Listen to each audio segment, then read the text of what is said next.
जय Shri Shyam. BSc final physics quantum mechanics lecture 2 रहेगा आज हम क्वांटम मैकेनिक्स के इंट्रोडक्शन के बारे में पढ़ेंगे और साथ डिस्कस करेंगे कि किन कंडीशनों के कारण क्वांटम मैकेनिक्स का उद्भव हुआ या उत्पत्ति हुई।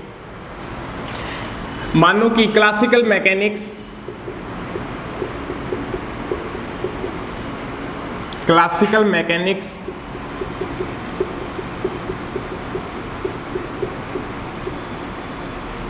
या मान लो ओल्ड फिजिक्स। क्लासिकल मैकेनिक्स को 2 टाइप से देखते हैं, भी डिवाइड किया या किन कंडीशनों के कारण बताया। क्लासिकल मैकेनिक्स के अंदर एक जब बात करते हैं हाई स्पीड की,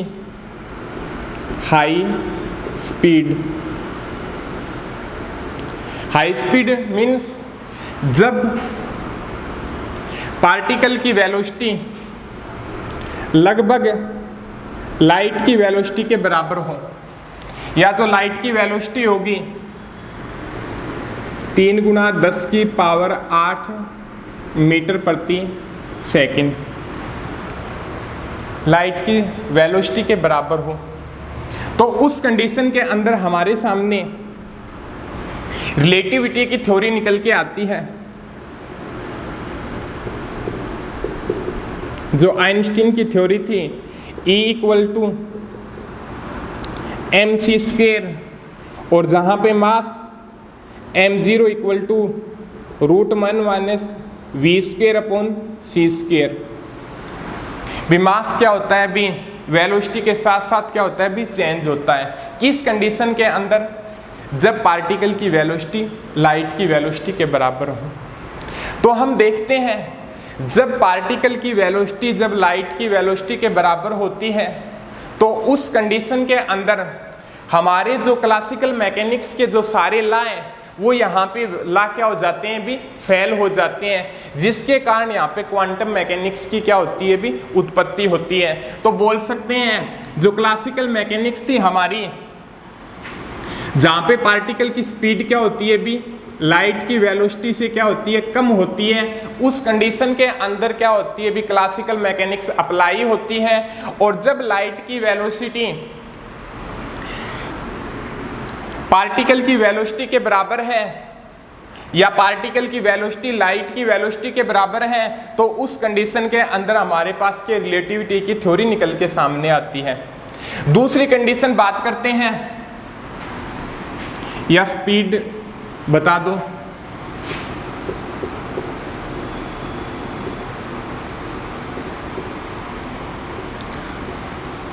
दूसरी कंडीशन के अंदर हम बात करते हैं माइक्रोस्कोपिक पार्टिकल हो,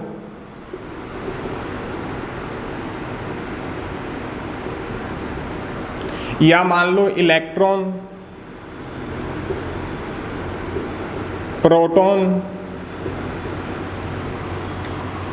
लैप्टॉन्स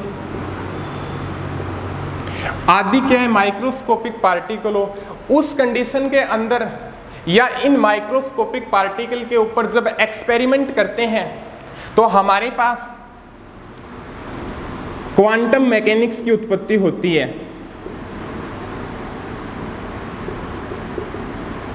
क्योंकि माइक्रोस्कोपिक पार्टिकल के ऊपर क्लासिकल मैकेनिक्स के लॉ अप्लाई नहीं होते हैं, जिसके कारण हमारे पास क्या होती है, क्वांटम मैकेनिक्स की उत्पत्ति होती है। तो बोल सकते हैं जो क्लासिकल फिजिक्स थी, वहां पे जो पार्टिकल होंगे वो होंगे अपने मैक्रोस्कोपिक,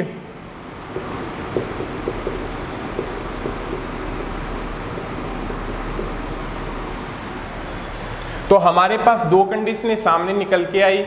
यदि पार्टिकल की वेलोसिटी लाइट की वेलोसिटी से कम है, या पार्टिकल बड़ा पार्टिकल है, उस कंडीशन के अंदर क्लासिकल मैकेनिक्स के लॉ अप्लाई होंगे।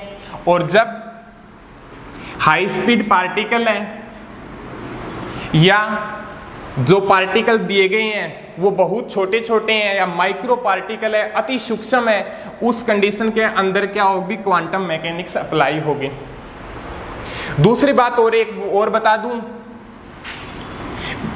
भी, एक ही एक्सपेरिमेंट को बार बार करें क्लासिकल मैकेनिक्स के अंदर तो हमारे पास समान रिजल्ट प्राप्त होता है, identical result. But quantum mechanics के अंदर एक ही एक्सपेरिमेंट को बार बार किया जाए समान रूप से, किंतु क्वांटम मैकेनिक्स के अंदर समान रिजल्ट प्राप्त नहीं होते हैं, कुछ ना कुछ चेंज आ जाता है। Not identical result. इन कंडीशनों के कारण हमारे पास क्या हुआ, अभी क्वांटम मैकेनिक्स की उत्पत्ति हुई। अब ये बताता है भी जो क्वांटम मैकेनिक्स की उत्पत्ति किन एक्सपेरिमेंट के कारण हुई। भी हमारे पास क्या हुआ, भी फर्स्ट एक्सपेरिमेंट कर्सनिका विकिरण, black body radiation.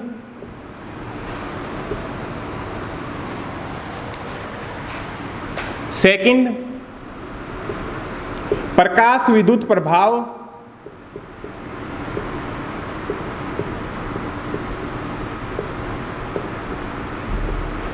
Third Compton effect.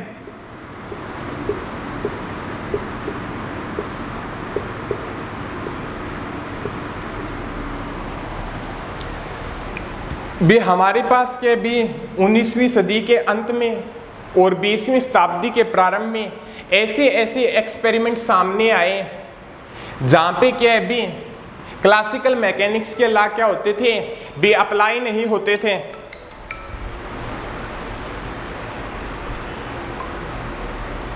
Classical mechanics के लॉ है अप्लाई नहीं होते थे। उस कंडीशन के अंदर हमारे पास क्या हुआ, भी क्वांटम मैकेनिक्स की उत्पत्ति हुई। तो हम फर्स्ट टॉपिक पढ़ेंगे कर्सनिका विकिरण।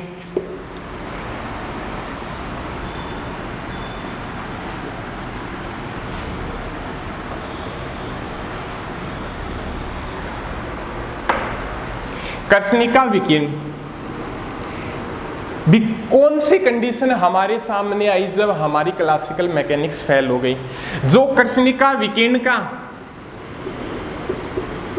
ऊर्जा वितरण वक्र होता है या जो स्पेक्ट्रम प्राप्त होता है, वो उस स्पेक्ट्रम को वीन तथा रेले जीन्स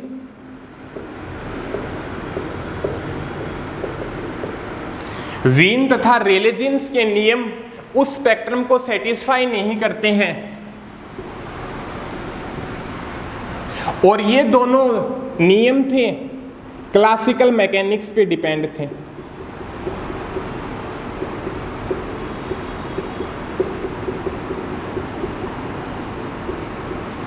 बट 1900 के अंदर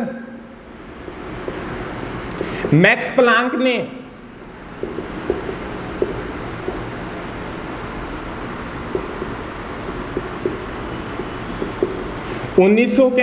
प्लांक ने बताया कि बिजली कर्सनिका होती है या कर्सनिका के अंदर ऊर्जा में परिवर्तन या ऊर्जा के अवशोषण होने की दर या ऊर्जा के उत्सर्जित होने की दर दोलकों के ऊर्जा परिवर्तन के कारण होता है। भी कहने का मतलब भी ब्लैक बॉडी के अंदर या कर्सनिका के अंदर ऊर्जा में परिवर्तन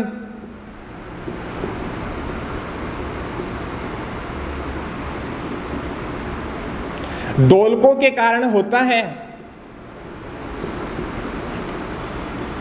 भी मैक्स प्लांक के अकॉर्डिंग कर्सनिका में ऊर्जा में परिवर्तन कर्सनिका के अंदर उपस्थित दोलकों के ऊर्जा परिवर्तन के कारण होता है, या तो अवशोषण के कारण या ऊर्जा के उत्सर्जन के कारण। और जो अवशोषण होने की दर है और उत्सर्जन होने की दर है वो कॉन्टिन्यूज रूप से न होकर या सतत रूप से न होकर डिस्क्रीट रूप से होती है या छोटे छोटे टुकड़ों के रूप में होती है या ऊर्जा में परिवर्तन गुणांकों के रूप में होता है, ये मैक्स प्लांक ने बताया। और उस गुणांक, वो जो गुणांक होता है वो डिपेंड करता है E = hν पे, जहां पे h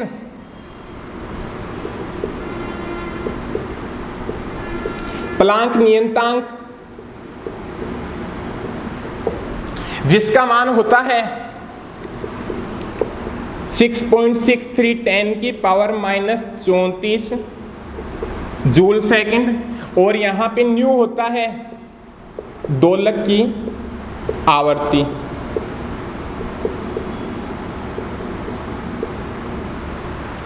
और इस ऊर्जा पैकेट को या जो ऊर्जा में परिवर्तन होता है छोटे छोटे टुकड़ों को ऊर्जा पैकेट या फोटोन या क्वांटा बोलते हैं। और जब ऊर्जा को सतत रूप से न मानकर या जो ऊर्जा में चेंज होता है उसको कॉन्टिन्यूज रूप से न मानकर यदि छोटे छोटे टुकड़ों के रूप में मानते हैं तो वो नियम कृष्णिका विकिरण के ऊर्जा वितरण वक्र को सही साबित करते हैं, या इसके कारण जो ऊर्जा वितरण का जो स्पेक्ट्रम है मैक्स प्लांक के नियम के अकॉर्डिंग हमारे पास क्या होता है भी सही प्राप्त होता है। अब उसके बाद में पढ़ेंगे विद्युत चुंबकीय विकिरण।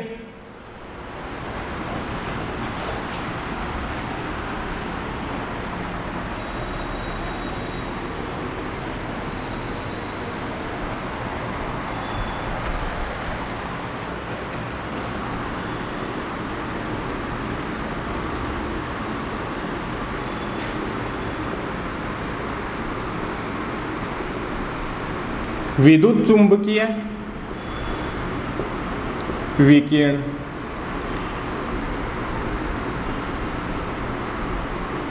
Electromagnetic radiation. हम मानते हैं जब चार्ज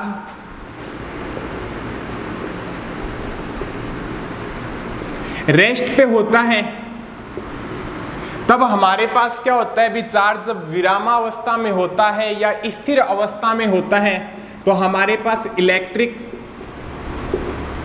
फील्ड उत्पन्न होता है। और जब चार्ज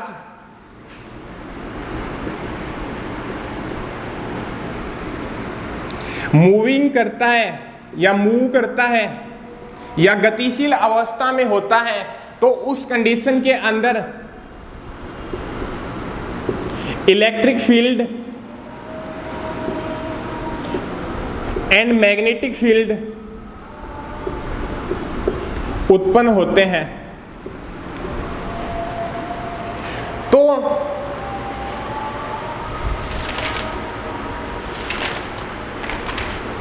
(1864) के अंदर मैक्सवेल ने बताया कि त्वरित विद्युत आवेश जब भी त्वरित विद्युत आवेश या जब कोई आवेश गति करता है तो वो इलेक्ट्रिकल फील्ड और मैग्नेटिक फील्ड के साथ साथ विद्युत चुंबकीय तरंग भी उत्सर्जित करता है, और जिसके अंदर विद्युत क्षेत्र और चुंबकीय क्षेत्र परस्पर क्या होते हैं लंबवत तल में होते हैं। इस प्रकार से मैं आपको बता दूं भी ये मान लो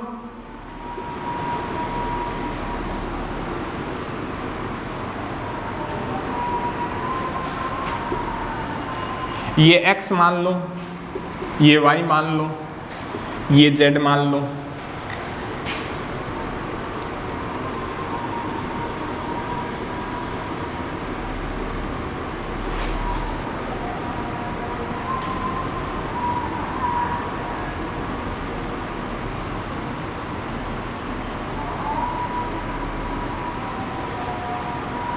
ये z मान लो, ये तो हो गया अभी आपका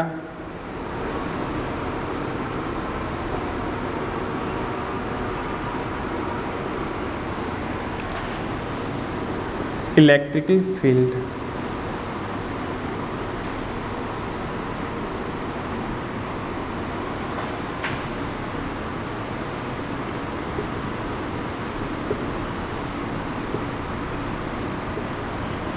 विद्युत क्षेत्र,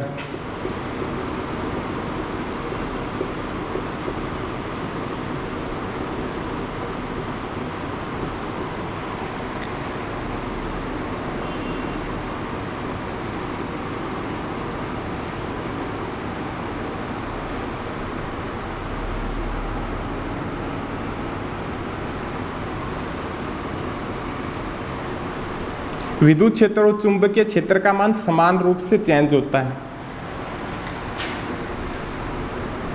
विद्युत क्षेत्र और चुंबकीय क्षेत्र एक दूसरे के परस्पर लंबवत होते हैं। थोड़ा से नहीं बना भी, ये दोनों के भी एक दूसरे के परपेंडिकुलर है।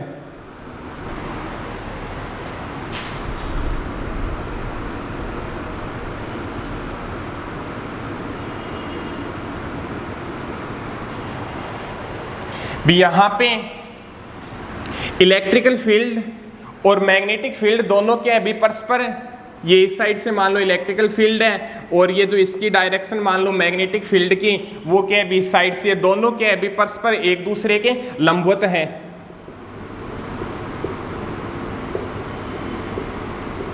चुंबकीय क्षेत्र, विद्युत क्षेत्र और चुंबकीय क्षेत्र एक दूसरे के लंबवत होते हैं और विद्युत चुंबकीय तरंग के संचरण की दिशा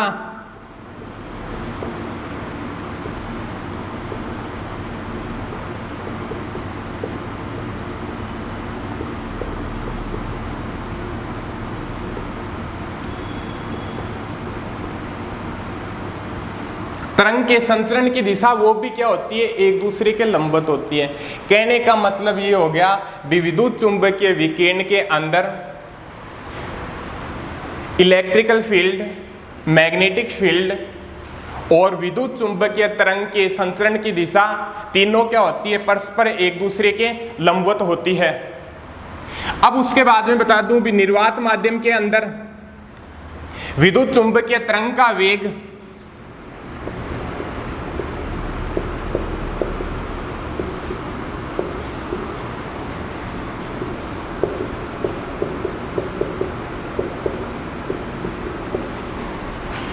c इक्वल टू लाइट की वेलोसिटी के बराबर होता है 1/μ0 एप्सिलॉन 0 3 × 10⁸ मीटर प्रति सेकंड।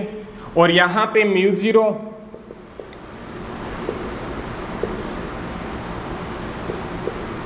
निर्वात की चुंबकीय पारगम्यता और एप्सिलॉन 0 निर्वात की विद्युतशीलता।